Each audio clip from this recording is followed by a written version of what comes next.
ஹல்வா பிடிக்காதவங்க யாராவது இருக்கீங்களா? கண்டிப்பாக கிடையாது. ஹல்வானா எல்லாருக்குமே ரொம்ப பிடிக்கும். இந்த ஹல்வாவை ஒரே ஒரு கப் ஜவ்வரிசியை வச்சு எப்போதும் சொல்கிற மாதிரி தான் அப்படியே வாயில் வச்சோன்னே தொண்டைக்குள்ளே கரைஞ்சி உள்ளே போகிற மாதிரி ஒரு சூப்பரான டேஸ்ட்டில் எப்படி செய்யுதுன்னு பார்க்க போகிறோம். Welcome to super kitchen. நீங்கள் ஃபர்ஸ்ட் டைம் இந்த வீடியோவை பார்க்குறதா இருந்தால் நம்ம சேனலை சப்ஸ்கிரைப் பண்ணிக்கோங்க. சரி வாங்க இந்த ஹல்வாவை எப்படி செய்யலான்னு பார்க்கலாம்.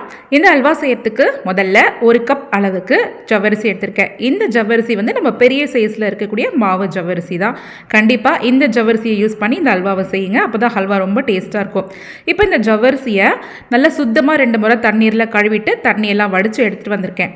அதுக்கப்புறமா நம்ம ஜவ்வரிசி அளந்த கப்பால் 2 கப் அளவுக்கு தண்ணி சேர்த்துட்டு ஒரு தட்டை போட்டு மூடி நல்லா 1 மணி நேரத்துக்கு ஊற வச்சுக்கலாம். நீங்கள் 1 மணி நேரம் ஜவ்வரிசியை ஊற வச்சாதான் இந்த ஹல்வா வந்து நல்ல சாஃப்டாக இருக்கும். இப்போ 1 மணி நேரம் கழித்து இந்த ஜவ்வரிசி எடுத்து கைகளால் இது மாதிரி நசுக்கி பார்த்தோம்னா நல்ல மாவு போல் இந்த மாதிரி மசிஞ்சு வரணும்.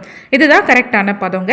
ஊறின இந்த ஜவ்வரிசியை தண்ணியெல்லாம் வடிச்சிட்டு ஒரு மிக்சி ஜார் கப்பில் சேர்த்துக்கோங்க. சேர்த்துட்டு நீங்கள் எந்த கப்பால் ஜவ்வரிசியை அளந்து எடுக்கிறீங்களோ அந்த கப்பால் 1/2 கப் அளவுக்கு தண்ணி சேர்த்துட்டு உங்களால் எந்த அளவுக்கு நல்லா நைஸாக அரைக்க முடியுமோ அந்த அளவுக்கு இந்த மாதிரி சாஃப்டாக அரைச்சிக்கோங்க. இப்போ பாருங்கள், இதோட பதம் இந்த அளவுக்கு இருக்கணும். இதில் கொஞ்சம் கூட ஜவ்வரிசி தெரியவே கூடாது. அந்த அளவுக்கு நல்லா சாஃப்டாக நைஸாக அரைச்சி எடுத்து வச்சுக்கோங்க. இப்போ இது ஒரு ஓரமாக இருக்கட்டும். அடுத்தது அடுப்பில் ஒரு பேன் வச்சுக்கலாம். பேன் நல்லா ஹீட் ஆனதுக்கப்புறமா நம்ம ஜவ்வரிசி அளந்த கப்பால் 1/4 கப் அளவுக்கு சர்க்கரை எடுத்துருக்கோம். அதை இதில் சேர்த்துட்டு நல்லா ஃபுல் ஃப்ளேம் வச்சுட்டு இந்த சர்க்கரையை நல்லா ரோஸ்ட் பண்ணிக்கலாம். இந்த சர்க்கரையை இன்றைக்கி நம்ம கேரமலாக மாற்ற போகிறோம். அதுக்காக தான் இந்த சர்க்கரையை நல்லா ஃபுல் ஃப்ளேமில் வச்சுட்டு வறுக்கிறோம். இந்த சர்க்கரை நல்லா வறுபட நல்லா கலர் சேஞ்ச் ஆகி ஃபஸ்ட்டு ஸ்டேஜாக ஒரு தேன் கலருக்கு வர ஆரம்பிக்கும்.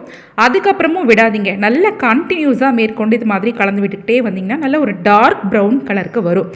இந்த மாதிரி கலருக்கு வந்ததுக்கு அப்புறமா தான் நம்ம ஜவ்வரிசி அளந்த கப்பால் 1/2 கப் அளவுக்கு இதில் தண்ணியை சேர்க்க போகிறோம். சேர்த்ததுக்கப்புறமா இந்த அடியில் உள்ள இந்த சர்க்கரை எல்லாம் நல்லா பிரிஞ்சு கொப்பளிச்சு இந்த மாதிரி பபிள்ஸ் மாதிரி வர ஆரம்பிக்கும். இப்போ பாருங்கள், இதுக்கு முன்னாடி நல்லா டார்க் ப்ரௌன் கலரில் இருந்துச்சா, இப்போ தண்ணி சேர்த்ததுக்கு அப்புறமா நல்ல ஒரு ரெட் கலருக்கு மாறி வர ஆரம்பிச்சிரும்.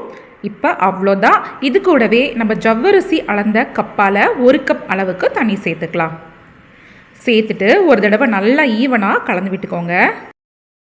இப்போ நம்ம ஆல்ரெடி ஜவ்வரிசி நல்லா நைஸாக அரைச்சி வச்சுருந்தோம்ல, அந்த ஜவ்வரிசி விழுதை இது கூட சேர்த்துக்கலாம். சேர்த்ததுக்கப்புறமா கேஸோட தீயை நல்லா மிதமாக மாற்றிடுங்க.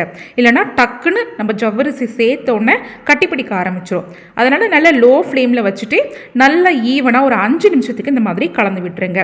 இப்போ நமக்கு ஓரளவுக்கு ஹல்வாவுக்கு தேவையான கலர் கிடச்சிருச்சு.